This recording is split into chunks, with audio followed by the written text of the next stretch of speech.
कब से? जगत की उत्पत्ति। इधर सुने सभी ध्यान से, जगत की उत्पत्ति से पहले, यानी जो आप उत्पत्ति 1 अध्याय पढ़ते हैं ना, आदि में परमेश्वर ने आकाश और पृथ्वी की सृष्टि की, उससे भी पहले सोचिए परमेश्वर को कितना दुख उठाना पड़ा होगा।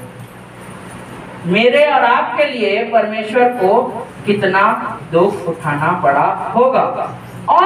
और जब मैं स्वर्ग राज्य में हमारा जन्म हुआ, अर्थात आपने आत्मिक स्नान किया, आपने प्रभु यीशु मसीह को अपना उद्धार करता माना कि हे प्रभु यीशु मसीह, तू ही है जो मेरा उद्धार करेगा, तू ही है जो मुझे चंगा करेगा। उस समय सोचिए आपको प्रभु यीशु मसीह कितना प्यार करता हूँ। हालेलुया। जब एक माँ 9 महीने तक अपने बच्चे को रखती है और गर्भ से जब वो निकलता है, जब वो उसको पहली बार अपने हाथ में लेती है, आप सभी जानते हैं, चाहे वो माँ हो या बाप हो, कितना उसको खुशी होता है। तो सोचिए परमेश्वर ने तो हमें जगत की उत्पत्ति से पहले लेकर रखा हुआ है, और जिस दिन हम ऐसा मान लेते हैं कि हे प्रभु तू ही हमारा पिता है, तू ही हमारा उद्धार करता है, उसका खुशी का कोई ठिकाना नहीं रहता। Hallelujah, hallelujah. मेरे प्रियो देखिए, परमेश्वर ने इतनी अद्भुत प्रकृति बनाई है, वो हमें जानवरों से भी सिखाता है। जो आपके आसपास कुत्ते रहते हैं, जो आप हैं, आपसे बड़े जानवर हैं, आपसे छोटे, चाहे वो एक दीमक हो, चाहे वो एक चींटी भी क्यों ना हो, सब बातों से क्या है परमेश्वर हमें सिखाता है। तो मेरे प्रियो, जब परमेश्वर हमें इतना प्यार करता है, जब परमेश्वर ने हमें जगत की उत्पत्ति से पहले अपने में समा कर रखा हुआ है, तो क्या हमारा फर्ज नहीं बनता कि हम भी परमेश्वर को इतना प्यार करें? हालेलुया।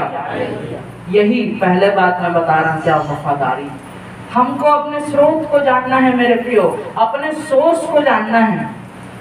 हम काम में जाते हैं जहाँ से हमारा तनख्वाह निकलता है, हम क्या है उसके प्रति ईमानदार रहते हैं। हम रोज सुबह उठ के जितना समय हमें काम में पहुंचना है पहुंच जाते हैं, जितना समय निकलना है निकल जाते हैं, छुट्टी भी लेना रहता है बहुत देख दाख के लेते हैं। क्या यही सेम चीज, क्या हम परमेश्वर के प्रति वफादार हैं? कलीसिया 10 बजे रहती है मेरे प्रियो, 10:30, 11 बजे, 12 बजे आ रहे हैं मेरे प्रियो, क्या हम वफादार हैं? थोड़ा बहुत प्लस माइनस चलता है मेरे प्रियो, हम भी क्या है नहीं बोलते ज्यादा, लेकिन आप उसको स्वयं से सोचिए कि क्या हमारा कर्तव्य नहीं बनता कि हम परमेश्वर की उपस्थिति में पहले से आ जाएं। आप सोचिए, हम भी 10 बजे का बोल के अगर 11 बजे चालू करेंगे तो आप लोग को कैसा लगेगा? सब लोग 10 बजे यहाँ आ जा रहे हैं और हम लोग अपने कमरे से ही निकले नहीं हैं, आपको कैसा लगेगा? मेरे प्रियो, परमेश्वर को भी ऐसा ही लगता होगा जब वो 10 बजे से भी पहले यहाँ आ जाता है कि मेरे बेटा और बेटी आज मेरी संगति करेंगे, एक साथ जमा होंगे। और जब वो आकर देखता है तो 1 आ रहा है, 2 आ रहा है, 3 आ रहे हैं, 4 आ रहे हैं, उसको कैसा लगता होगा? क्या हम वफादार हैं?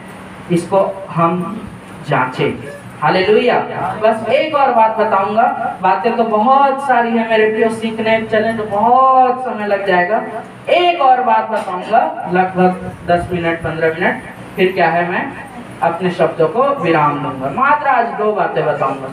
एक तो मैंने बताया क्या बच्चों से हम क्या सीखे? वफादारी। दूसरा निकालिए याकूब 1 उसका 19, याकूब पहला अध्याय उसका 19वां वचन। इसको मिटा दूं क्या? मिटा दूं?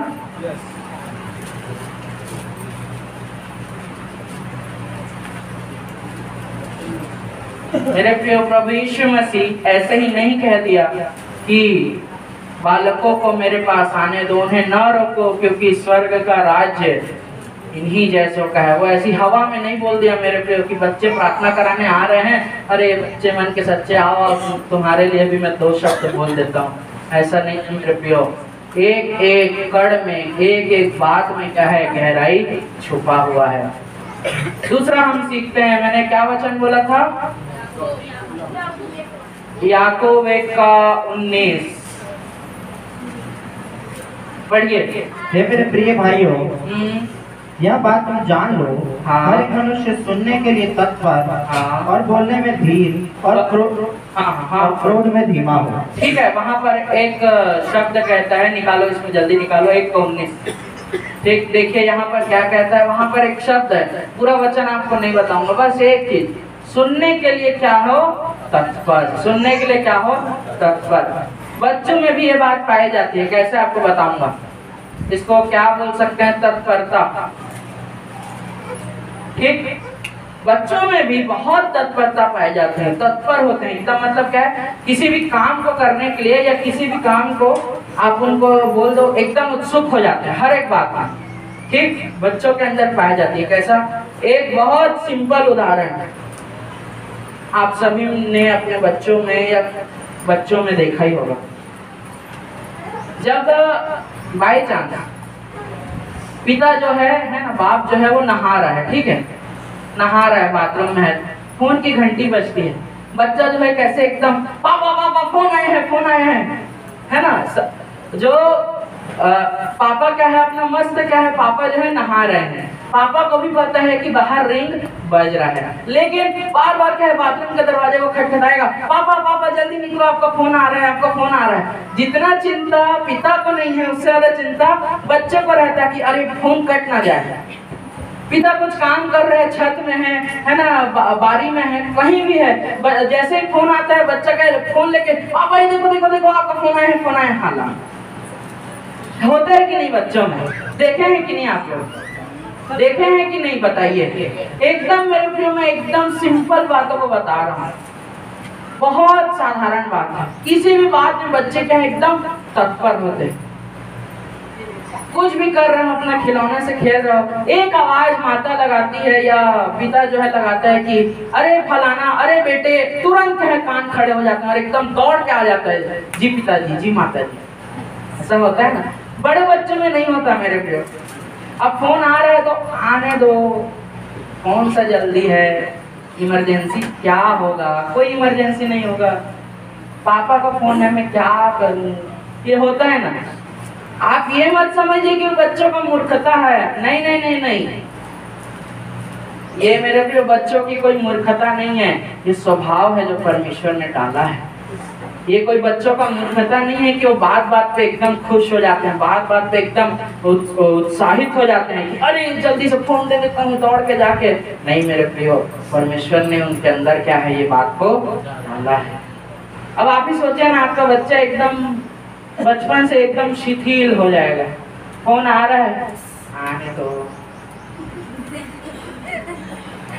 पापा का, खिलौना से खेल रहे हैं, खेलते ही रहे, दिन भर खेलते रहेगा। आप बोलोगे अरे मेरे बच्चे का थोड़ा मानसिक स्थिति कमजोर है क्या, ये सब क्या है, स्वभाव है, परमेश्वर डालता है। अब खुद सोचिए, आपका बच्चा एकदम इतना सा बच्चा एकदम समझदार हो जाए तो आपको भी थोड़ा अजीब लगेगा कि क्या हो गया इसको, एकदम समझदार हो जाए, आपको आके वचन बता रहा है, एकदम समझदार हो जाए, आपको भी थोड़ा अजीब लगेगा। भाई बच्चे से उसका बचपना ही छीन जाए तो क्या मतलब का, कोई मतलब है क्या, नहीं। हम बोलते हैं ना, बच्चे एकदम शांत अच्छे नहीं लगते, थोड़ा बहुत शरारत करते रहे तो अच्छे लगते हैं। भाई बच्चे घर में हैं, चहल पहल ही ना हो, घर एकदम मातम जैसा माहौल हो तो क्या मतलब, उसका कोई मतलब है नहीं। क्यों बच्चे चहचहाते रहते हैं चिड़ियों की तरह, क्योंकि परमेश्वर ने उनका स्वभाव ऐसा रखा है, उसी स्वभाव से हम खुश होते हैं। एक तरफ हम बोलते हैं कि अरे बड़ा क्या है, बदमाशी कर रहा है, लेकिन एक तरफ हम खुश भी रहते हैं। अगर एकदम शांत हो जाए तो हमको अच्छा भी नहीं लगेगा। ये परमेश्वर ने डाला है उसके अंदर, और ये आपके ऊपर है कि आप उसको कैसा करते हैं। वो शरारत हर समय करेगा, आप उसको कब रोक रहे हैं, कब उसको करने दे रहे हैं, ये क्या है, माता पिता के ऊपर है। हमेशा करने दे रहे हैं तब तो फिर क्या है, आपकी गलती है, और उसको ठीक समय पर आप समझा रहे हैं कि यहाँ करना है, यहाँ नहीं करना है, तो क्या है, वो आपके पालन पोषण के ऊपर है, उसके ऊपर नहीं जाऊंगा। चलिए, तो बच्चों के ऊपर क्या है, तत्परता, एकदम तत्पर होते हैं। उसी प्रकार वचन में क्या बोल रहा है कि सुनने के लिए तत्पर। बहुत सारे वचन है इसके भले काम के लिए तत्पर हो, नहीं, सबसे पहले क्या है, सुनने के लिए कान हमेशा क्या हो, खड़े हो जाए। जब भी मेरे प्रिय आपके जीवन में कुछ भी हो, आपके कान क्या हो, हमेशा सुनने के लिए एकदम क्या हो,